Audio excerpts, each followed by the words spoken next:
Video अच्छी लगे तो कमेंट करके देना।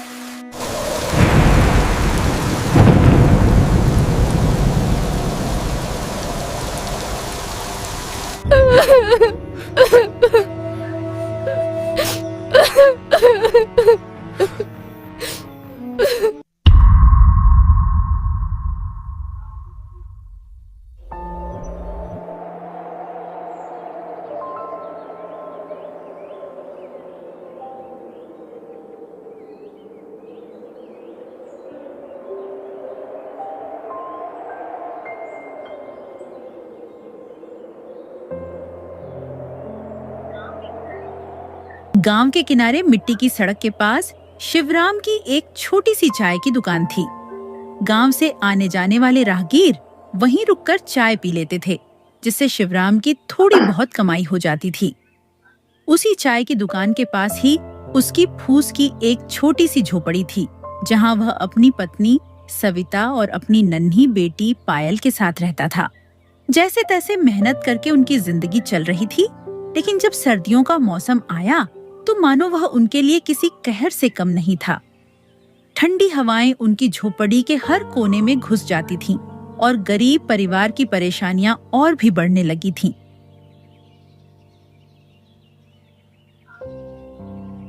आज ठंड कुछ ज्यादा ही बढ़ गई है। झोपड़ी के छेदों से ठंडी हवा भीतर आ रही है और पायल बहुत ठिठुर रही थी। बड़ी मुश्किल से उसे सुला पाई हूँ। हाँ, आज दुकान पर भी काम कुछ कम रहा। ठंड में लोग खर्च सोच समझ कर करते हैं, इसलिए चाय पीने वाले भी घट जाते हैं। लेकिन चिंता मत करो, जब तक मेरे हाथ पैर चल रहे हैं मैं मेहनत करता रहूंगा। आप दिन भर बाहर ठंड में बैठे रहते हैं, यही सोचकर मन घबराता रहता है। काश हमारे पास ओढ़ने बिछाने का थोड़ा अच्छा इंतजाम होता तो इस सर्दी को सहना आसान हो जाता। फिर भी ईश्वर से यही प्रार्थना है कि वो आपको और हमारी बिटिया को हमेशा सुरक्षित रखे। भगवान ने चाहा तो हालात जरूर बदलेंगे, बस हमारी बेटी सलामत रहे, वही मेरी सबसे बड़ी ताकत है। दिन भर शिवराम अपनी चाय की दुकान पर बैठकर उसे ठिठुरते हुए ग्राहकों को चाय पिलाता रहता था, जबकि घर में सविता छोटी सी पायल का ध्यान रखती और झोपड़ी के सारे काम निपटाती रहती थी। किसी तरह दिन ढलता और शाम होते होते ठंडी हवा और भी तेज हो जाती। उस रात तीनों ने सादा सा खाना खाया और ठंड से बचने के लिए रजाइयों में दुबक कर सो गए। लेकिन आधी रात होते होते मौसम अचानक बिगड़ गया।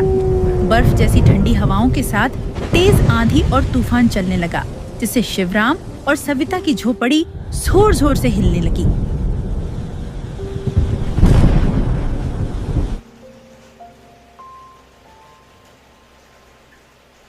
ये कैसी भयानक हवा चलने लगी है, झोपड़ी पर जैसे उखड़ी जाएगी। छत जोर जोर से हिल रही है, मन बहुत डर रहा है। पायल भी घबरा गई है, उसकी सांसें तेज चल रही हैं। ऐसा लग रहा है जैसे अब यहाँ रुकना ठीक नहीं है, हमें तुरंत बाहर निकल जाना चाहिए, कहीं झोपड़ी गिर ना जाए। हाँ, अब देर नहीं करनी चाहिए, हवा और तूफान बहुत तेज हो गया है, झोपड़ी ज्यादा देर टिक नहीं पाएगी। तुम जल्दी पायल को गोद में लो, मैं बाहर रास्ता देखता हूँ, पहले उसकी जान सुरक्षित होनी चाहिए। चलो जल्दी यहाँ से बाहर निकलते हैं। तेज आंधी और कड़ाके की ठंड के बीच शिवराम और सविता अपनी नन्ही पायल को गोद में लेकर झोपड़ी से बाहर निकल आए, लेकिन बारिश रुकने का नाम नहीं ले रही थी। लगातार मूसलाधार बारिश से पूरा इलाका पानी में डूब गया और तेज बहाव के आगे शिवराम की झोपड़ी और चाय की दुकान टिक नहीं पाई। दोनों टूट गई और घर दुकान का सारा सामान बहते पानी में बह गया। ठंड से कांपते उस परिवार के सामने अब सिर्फ बेबसी ही रह गई। डर मत करो, पहले यहाँ से निकलना जरूरी है। जो होना था हो गया, अब जान बचाना सबसे अहम है। किसी ऊंची जगह की ओर चलते हैं, भगवान पर भरोसा रखो, अभी हिम्मत हारने का समय नहीं है। बाढ़ का पानी तेजी से बढ़ता देख शिवराम अपनी पत्नी सविता और नन्ही पायल को साथ लेकर एक बड़े पेड़ की ओर बढ़ जाता है। उफनते पानी से बचने के लिए वे पेड़ की मजबूत डालियों पर चढ़कर बैठ जाते हैं, ताकि ऊंचाई पर रहकर ठंड और बाढ़ के तेज बहाव से किसी तरह अपनी जान बचा सकें। चारों तरफ सिर्फ पानी ही पानी दिख रहा है। नीचे का बहाव बहुत तेज है और ठंड से शरीर सुन्न होता जा रहा है। इन डालियों पर बैठे रहना भी मुश्किल लग रहा है। पता नहीं ये रात कैसे कटेगी। पानी अभी और बढ़ सकता है, बारिश इसलिए होने का हमें नाम पूरी नहीं ले रहा। सावधानी रखनी होगी। डालियों पर अपना संतुलन बनाए रखना जरूरी है और जरा भी लापरवाही नहीं करनी चाहिए। जब तक हालात नहीं संभलते, यहीं ऊंचाई पर टिके रहना ही सबसे सुरक्षित रास्ता है। इसी बीच पानी का बहाव अचानक बहुत तेज हो जाता है और पल भर की चूक में पायल उफनते पानी के बेचारी साथ की बह लड़की जाती पानी है। में गिर गई। शिवराम और सविता घबराकर उसके पीछे दौड़ते हैं, उसे बचाने की पूरी कोशिश करते हैं, लेकिन तेज धारा के सामने उनकी एक नहीं चलती और पायल पानी के भयंकर बहाव के साथ बहुत दूर निकल जाती है। नहीं नहीं, ये क्या हो गया? मेरी बच्ची, मेरी पायल, वो पानी में बह गई। कुछ कीजिए, उसे बचा लीजिए। मैं उसके बिना नहीं रह सकती। भगवान, मेरी बच्ची को वापस लौटा दो। मैंने पूरी कोशिश की, बहाव बहुत तेज था, हाथ बढ़ाया लेकिन पकड़ नहीं पाया। मेरी आंखों के सामने वो दूर चली गई, कुछ भी मेरे बस में नहीं था।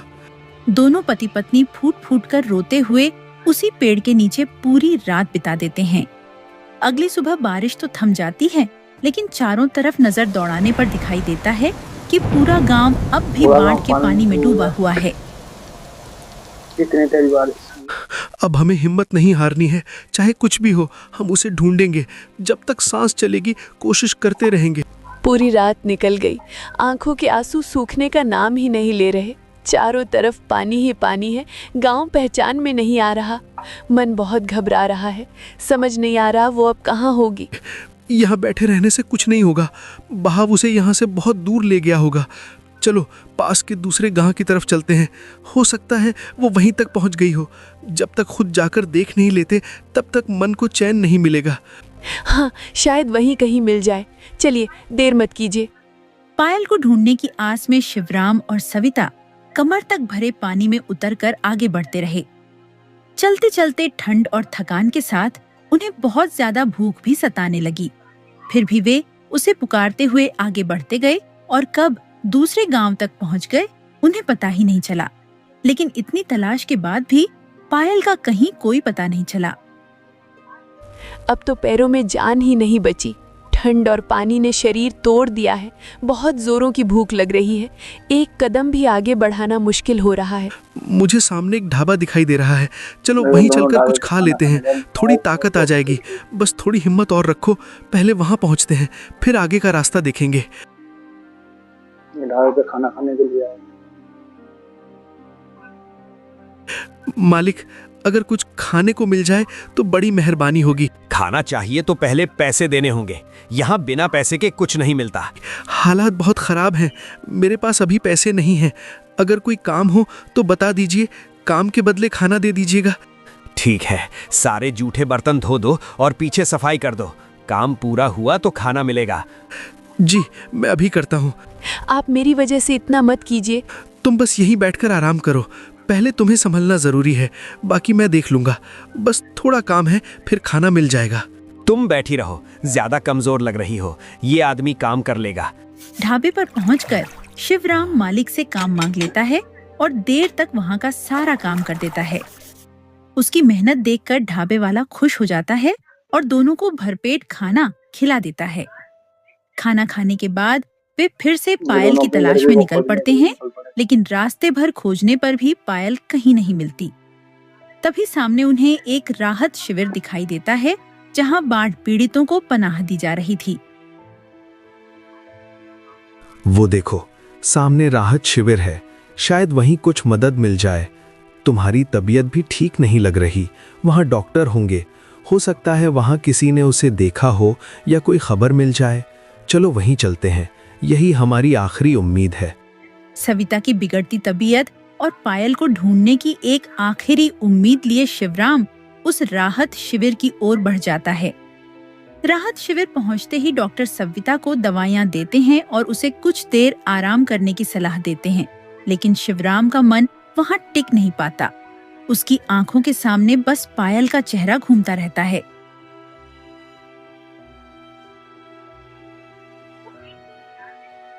बेटी की याद में सविता का रो रो कर बुरा हाल हो जाता है और लगातार चिंता व कमजोरी के कारण उसकी हालत संभलने के बजाय और बिगड़ती चली जाती।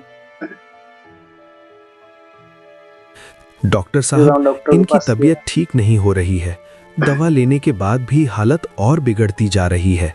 बहुत कमजोरी लग रही है। आप जरा फिर से देख लीजिए, मुझे बहुत चिंता हो रही है। मैं समझ रहा हूँ। लगातार ठंड, भूख और सदमे की वजह से हालत बिगड़ी है। मैं कुछ और दवाइयाँ दे रहा हूँ, इन्हें समय पर दीजिए और इन्हें पूरी तरह आराम की ज़रूरत है। चिंता कम रखने की कोशिश करिए, तभी असर पड़ेगा। सविता, मैं दवा ले आया हूँ। डॉक्टर ने कहा था ठीक हो शिवराम जाओगी। डॉक्टर से दवाई ले आया। उठो ना, प्लीज आंखें खोलो। ऐसे चुप मत रहो, कुछ तो बोलो। तुम्हारी आवाज सुने बिना मेरा दम घुट रहा है। काफी देर तक शिवराम के जगाने पर भी सविता ने कोई जवाब नहीं दिया। घबराकर उसने उसका माथा छुआ, लेकिन उसका शरीर पूरी तरह ठंडा पड़ चुका था। तुम्हारे हाथ इतने ठंडे क्यों हो गए हैं? देखो, मैं यहीं हूँ, मुझे अकेला मत छोड़ो। नहीं नहीं, ऐसा नहीं हो सकता। तुम नहीं जा सकती। मैंने तुम्हें संभाल नहीं पाया, मुझसे सब कुछ छिन गया। हे भगवान, मेरी दुनिया उजाड़ दी। अब मैं किसके लिए जीऊं, किसके सहारे आगे बढ़ूं? सविता अब इस दुनिया में नहीं रही थी। शिवराज कड़ाके की ठंड और लगातार दुख ने शिवराम की पूरी दुनिया उजाड़ दी थी। एक ही झटके में उससे उसका पूरा परिवार छिन गया था। वह सविता के पास बैठकर फूट फूट कर रोता रहा। उसकी सिसकियों में सिर्फ खालीपन और टूटे हुए सपनों की आवाज गूंजती रही।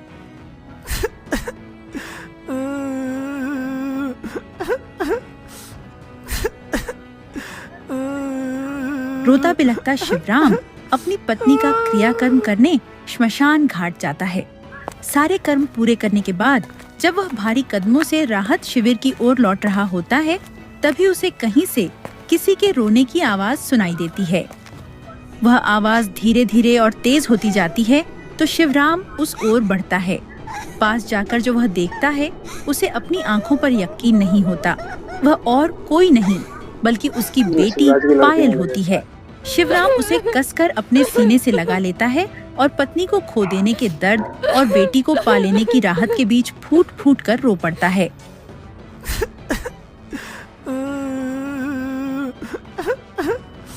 पायल, मेरी बच्ची, सच में तू जिंदा है। एक पल के लिए लगा भगवान ने मेरी सुन ली। मैंने तुझे खो दिया था, सब कुछ खत्म हो गया था। तेरी माँ, मेरी दुनिया। आज जब तुझे फिर से अपनी बाहों में पाया है तो लगता है जैसे मुझे फिर से सांस मिल गई हो। अब कहीं नहीं जाने दूंगा, चाहे कुछ भी हो जाए। तू ही मेरी आखिरी ताकत है, मेरी जिंदगी का सहारा है। बाबा, मुझे बहुत डर लग रहा था। सब तरफ पानी ही पानी था। मैं आपको ढूंढ रही थी। मुझे लगा आप ही नहीं मिलेंगे। अब मुझे छोड़ना मत बाबा, मुझे कहीं मत जाने देना। शिवराम अपनी बेटी पायल को सीने से लगाए बैठा था, लेकिन उसके दिल में एक भारी बोझ था। वह चाहकर भी पायल को सच्चाई बताने की हिम्मत नहीं जुटा पा रहा था। उसकी जुबान साथ नहीं दे रही थी और आंखों में उमड़ते आंसू हर शब्द को गला रहे थे। पायल, मेरी बच्ची, मेरी बात ध्यान से सुनना। तेरी माँ बहुत अच्छी थी, बहुत मजबूत भी। उसने हमें बहुत प्यार दिया है। अब वो हमारे साथ नहीं है। वो इतनी दूर चली गई है जहाँ से कोई वापस नहीं आता। लेकिन वो तुझे छोड़कर नहीं गई है। वो हमेशा तेरे आसपास रहेगी, तेरी यादों में, तेरी सांसों में। अब हमें ही एक दूसरे का सहारा बनना होगा बिटिया। माँ तो नहीं मिल पाएगी, लेकिन उसका प्यार कभी कम नहीं होगा। जब पायल को अपनी माँ की मौत की खबर समझ में आई तो वह बिलक बिलक कर रोने लगी। उसकी सिसकियां सुनकर शिवराम का कलेजा फटने लगा। फिर भी उसने जैसे तैसे खुद को संभाला, पायल को अपने सीने से लगाया और भारी कदमों के साथ उसे लेकर वहाँ से आगे बढ़ गया। बाबा, मुझे बहुत जोरों की भूख लगी है। कल से मैंने कुछ भी नहीं खाया है। पेट में बहुत दर्द हो रहा है। सड़क किनारे बनी एक छोटी सी चाय की दुकान पर शिवराम रुकता है। वह वहाँ से एक कप गरम चाय और कुछ बिस्किट लेता है और प्यार से पायल को खिला देता है, ताकि उसकी भूख थोड़ी शांत हो सके और उसे कुछ सुकून मिल जाए। भाई, चाय और बिस्किट के पैसे देने होंगे। भैया, अभी मेरे पास पैसे नहीं है। कल से बाढ़ में सब कुछ बह गया, घर, दुकान, सब। अभी अभी पत्नी को खोया है और बच्ची भूखी है, इसलिए यहाँ रुक गया। समझ गया भाई, हालात बहुत बुरे हैं। जाओ, पैसे की चिंता मत करो, बच्ची को खिला दो, भगवान भला करेगा। आपका बहुत बहुत धन्यवाद भैया, ये एहसान मैं कभी नहीं भूलूंगा। चाय की दुकान के सामने एक बड़ा सा चौपाल और फैला हुआ पेड़ था। शिवराम अपनी नन्ही पायल को लेकर उसी पेड़ के नीचे बैठ गया। रात गहराने लगी थी और ठंड धीरे धीरे हड्डियों में उतर रही थी। तभी अचानक एक कुत्ता अपने मुंह में रोटी दबाए वहां आया, पायल के पास उसे गिराया और तुरंत भाग गया।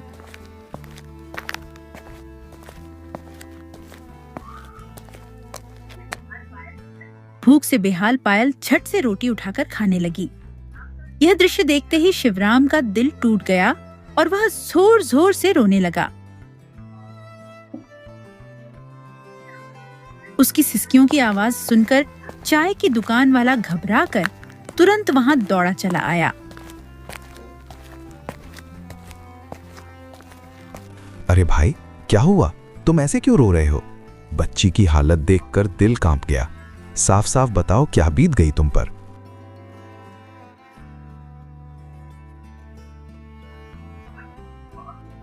भैया, बाढ़ ने मेरी पूरी दुनिया उजाड़ दी। घर भी बह गया, चाय की दुकान भी। उसी पानी में मेरी बच्ची मुझसे बिछड़ गई थी। हम दोनों उसे ढूंढते रहे, भूख प्यास और ठंड में भटकते रहे। किसी तरह राहत शिविर पहुंचे, लेकिन वहां मेरी पत्नी की तबीयत और बिगड़ गई और वो मुझे छोड़कर चली गई। आज शमशान से लौटते हुए भगवान ने मेरी बेटी मुझे वापस दे दी, मगर अब उसके सिवा मेरे पास कुछ नहीं बचा। इस हाल में बच्ची को भूख से रोटी खाते देख दिल टूट गया, इसलिए खुद को रोक नहीं पाया। चाय वाला शिवराम की पूरी कहानी सुनकर भीतर तक भावुक हो जाता है।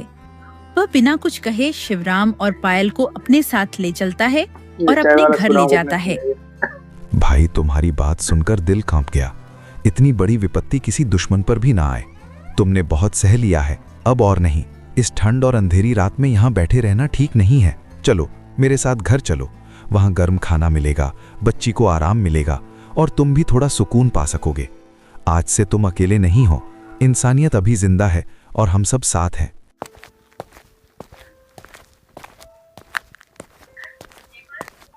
घर पहुंचने पर वहां उसकी पत्नी मौजूद होती है, जो दोनों को देखकर हालात समझ जाती है और उन्हें अंदर बैठने के लिए कहती है।